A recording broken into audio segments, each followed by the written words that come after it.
প্রধান উপদেষ্টা মহোদয় তিনি একটা রোড ম্যাপ দিবেন। সেই রোড ম্যাপটা আমরা কিন্তু ফর ট্রানজিশন টু ডেমোক্রেসি এটা আমরা কিন্তু ওনার বক্তব্যের মধ্যে পাইনি। 1,45,000 মামলা অবিলম্বে তুলে দিতে হবে। প্রায় 60 লক্ষ মানুষের বিরুদ্ধে মিথ্যা মামলা হয়েছে, গায়েবী মামলা হয়েছে, সেগুলোকে অবিলম্বে তুলে ফেলতে হবে। একটা সফল ছাত্র গণ অভ্যুত্থানের বিজয়ের পরে আমরা বিপ্লব বলছি এটাকে, বিপ্লবের পরে একটি সরকার এসেছে, যে সরকারের ইন্টারিম গভর্নমেন্ট, এদের ওপরে আমাদের আস্থা আছে। কারণ এর যিনি নেতৃত্ব দিচ্ছেন তিনি বাংলাদেশের একজন, শুধু নয় সারা বিশ্বে একজন তিনি অত্যন্ত উল্লেখযোগ্য ব্যক্তিত্ব এবং তিনি সমাদৃত ব্যক্তিত্ব, বরেণ্য ব্যক্তিত্ব।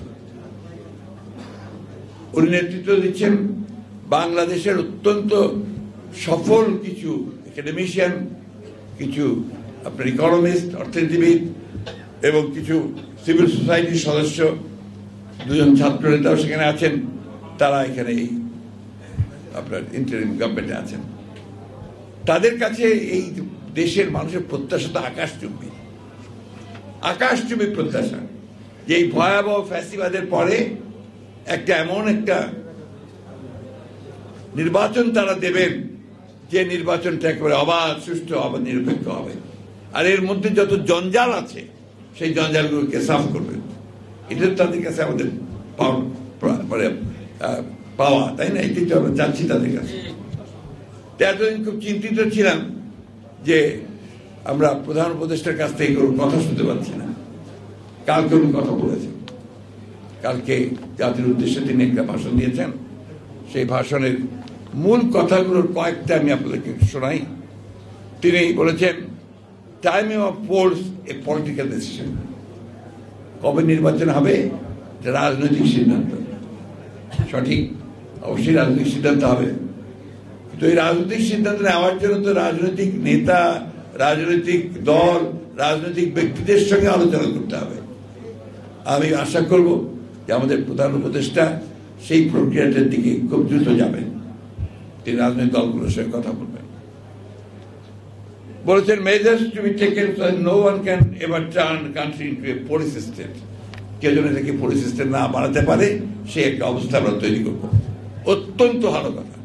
আমরা এইটাই চাচ্ছি সবসময়, যে আমরা কোনো পুলিশ স্টেটে পরিণত হতে চাই না। আমাদেরকে পুলিশ আমাদেরকে নিয়ন্ত্রণ করবে, পুলিশ আমাদেরকে প্রতি মুহূর্তে আমাদেরকে আপনার বলে দেবে যে এটা করা যাবে, এটা করা যাবে না, অথবা আমাদেরকে মিথ্যা মামলা দিয়ে তুলে নিয়ে গিয়ে আমাদের কাছ থেকে টাকা নিয়ে ব্যবসা বাণিজ্য করে আমাদের সর্বনাশ করবে, আমাদের ছেলেদের গুলি করে মারবে। এটা আমরা আর দেখতে চাই না। Treat chocolate, treat moment, sweet moment. তিনি বলেছেন, justice to be ensured for all extrajudicial killings, enforce this offences.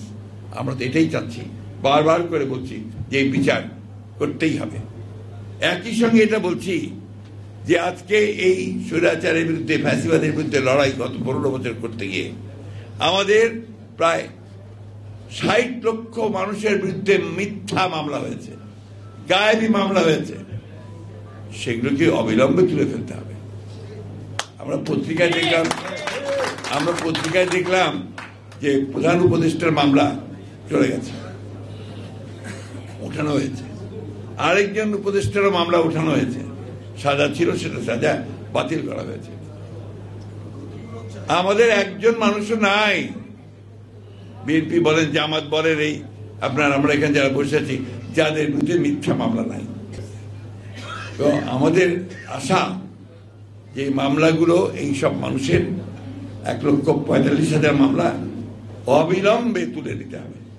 এটা একটা দাবি। Police bank commission to be formed for reforms. আগে মামলা উঠুক, তারপর ক্ষতিপূরণ নিয়ে। Police bank commission to be formed for reforms, খুব ভালো কথা। আমরা এটাই চাই, অবিলম্বে পুলিশকে, কালকে সেদিন আইজিপিও বলেছেন যে পুলিশকে জনগণের পুলিশ তৈরি করা হবে এবং এটাকে একেবারে আপনার যেটা বলে যে আপনার আইডিয়াল পুলিশ তৈরি করা হবে। একটা জিনিস আমি এখনো আমার ধোঁয়া আসে যে অবস্থাটা সেটা পরিষ্কার হয়নি। কারণ আমরা আশা করেছিলাম যে প্রধান উপদেষ্টা মহোদয় তিনি একটা রোড ম্যাপ দিবেন। সেই রোড ম্যাপটা আমরা কিন্তু ফর ট্রানজিশন টু ডেমোক্রেসি এটা আমরা কিন্তু ওনার বক্তব্যের মধ্যে পাইনি। রিফর্মসের কথা বলেছেন, সেই রিফর্মসগুলো কোন কোন বিষয়ে কোনটা রিফর্মস হবে সেগুলো কিছু কিছু তিনি আভাস দিয়েছেন। আমি জানি এত অল্প সময় সবই সম্ভব না, কিন্তু সেগুলো সম্পর্কে একটা ধারণা থাকলে তাহলে আমরা আরো বেশি করে আপনার একটা মানে ধারণা করতে পারতাম যে ঘটনা আসলেও ভালোর দিকে যাচ্ছে।